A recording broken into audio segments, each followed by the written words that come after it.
à Paris, Alger, on va se casser la voix.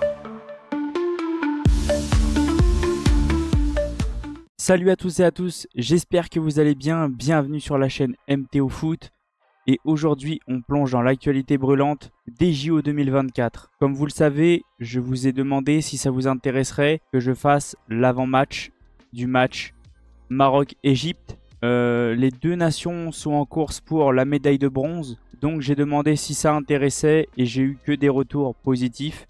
Donc je vais vous faire l'avant-match complet de Maroc-Égypte. Comme à chaque fois, je vais vous donner quand le match aura lieu, où, les cotes. Je vais vous montrer aussi les formes actuelles des deux équipes. Je vais vous donner ma compo et mon prono. En tout cas, j'espère que la vidéo va vous plaire. Bon visionnage. Avant que la vidéo commence, n'oubliez pas l'abonnement, le petit like, le petit commentaire pour le référencement et n'hésitez pas à partager les potes. Partons sur l'avant-match. Alors, le match aura lieu demain à 17 h au stade La Beaujoire et sera retransmis sur Eurosport 5 et Max. Concernant les cotes, on voit quand même que le Maroc est favori. De base, pour moi, c'était le favori de cette compétition. Le Maroc, moi, comme je le pense, aurait dû aller en finale. L'Espagne est passée par là. Mais bon, sur ce match-là, les cotes sont très crédibles parce que je vois clairement les Marocains favoris depuis le début de la compétition. En plus, ils récupèrent leurs joueurs qui étaient suspendus. Donc là, ils ont l'équipe type. Et je pense que l'Égypte va être fatiguée aussi. Parce que eux ont participé à une prolongation en plus. Et pas les Marocains. Donc moi, de mon côté, je trouve ça assez crédible. Et je vois le Maroc favori. Partons maintenant sur les confrontations, du moins sur les formes actuelles des deux équipes.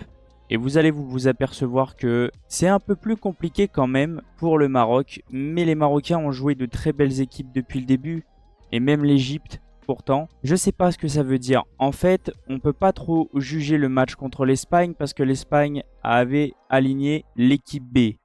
C'était un peu plus compliqué contre les Français. Mais attention, j'ai l'impression que c'est une équipe piège. Attention aux Marocains. Parce que les Français étaient menés 1-0. Donc, va falloir faire quand même attention sur les phases défensives. Rester très serein, rester très solide et rester surtout très attentif. Comme on peut voir, le Maroc, c'est deux défaites depuis le début de la compétition contre l'Ukraine, contre l'Espagne. Mais sinon, après, c'est des victoires assez faciles. 4-0 contre les USA, 3-0 contre l'Irak. Victoire dans la difficulté, mais victoire contre l'Argentine. Et concernant les Égyptiens, je dirais qu'ils sont quand même plutôt bien débrouillés. Bon, match nul contre la République dominicaine, compliqué, victoire 1-0 contre le Ouzbékistan. C'est que des victoires très serrées par contre. Victoire contre l'Espagne 2-1, victoire contre le Paraguay. Victoire contre le Paraguay, oui c'est ça. Je réfléchissais mais c'est parce qu'en fait c'est la prolongation. Ils sont allés en prolongation. En fait ils sont sur deux prolongations. Donc, comme j'ai toujours dit, là, les Égyptiens vont être beaucoup plus fatigués que les Marocains qui n'ont fait aucune prolongation. Donc moi, oui, je vois encore un point en plus pour dire que le Maroc est favori. Et même un peu sur la forme, du moins sur... je pense que les Égyptiens sont très fatigués à force de faire des prolongations et pas les Marocains. Donc oui, c'est pour ça aussi que les cotes, je les trouve crédibles. Partons sur la composition que moi je mettrai en place pour le Maroc. Et vous allez voir, c'est très similaire à celle qui a joué contre les États-Unis, du moins.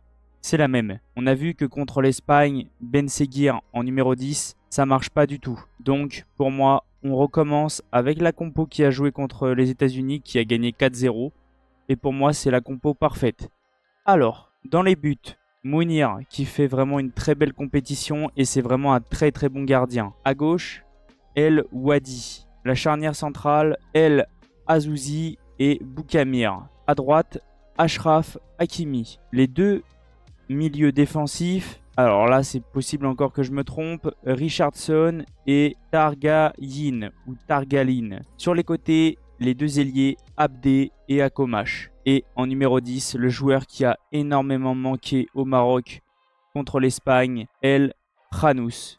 Si on dit ça comme ça, ou El Khanous. Je pense que c'est plutôt El Khanous qu'on prononce. Et en numéro 9, le numéro 9 que j'arrête pas de dire qui est très très bon, Raimi. Pour moi, c'est la compo parfaite pour le Maroc pour pouvoir prendre la médaille de bronze et même pour pouvoir mettre en grande difficulté l'Égypte. Cette compo-là, depuis le début, fonctionne très très bien. À chaque fois qu'elle est utilisée, le Maroc ne perd pas. Les seules défaites, c'est soit Akomash n'a pas joué, soit El Khanous. Sinon, avec cette compo, c'est que des victoires pour le Maroc. Pour moi, c'est quand même, ça restera un favori. J'ai cru qu'ils allaient aller en finale. Chose pas faite, mais ce n'est pas fini pour moi. La médaille de bronze reste importante. C'est mieux de repartir avec une médaille que sans rien. Donc moi je dis, allez la chercher et allez gagner le match.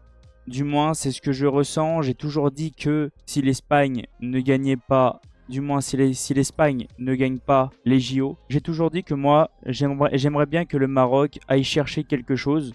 Du moins, c'est ce qu'il mérite. C'est le mérite pour moi. Il propose un beau jeu depuis le début des JO. Et pour moi, bah, le Maroc doit aller chercher cette médaille de bronze. C'est mieux de repartir avec quelque chose que sans rien. Donc, oui, au niveau de la compo, on va rester sur ça. Et on va rester sur la compo que le Maroc a utilisée contre les États-Unis. Partons maintenant sur mon prono.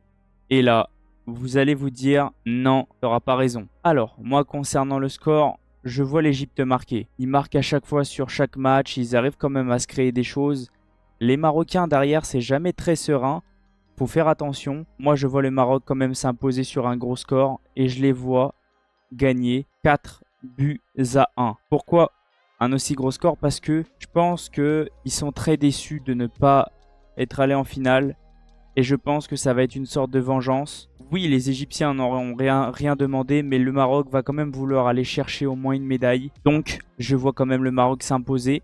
Comme j'ai résumé depuis le début de la vidéo, il y a beaucoup de petites choses qui montrent que le Maroc est favori. Donc moi, oui, je vois le Maroc s'imposer. Je vois 2 buts de Raimi, 1 de Akomash et 1 de Hakimi. En tout cas, j'espère que cette vidéo vous aura plu.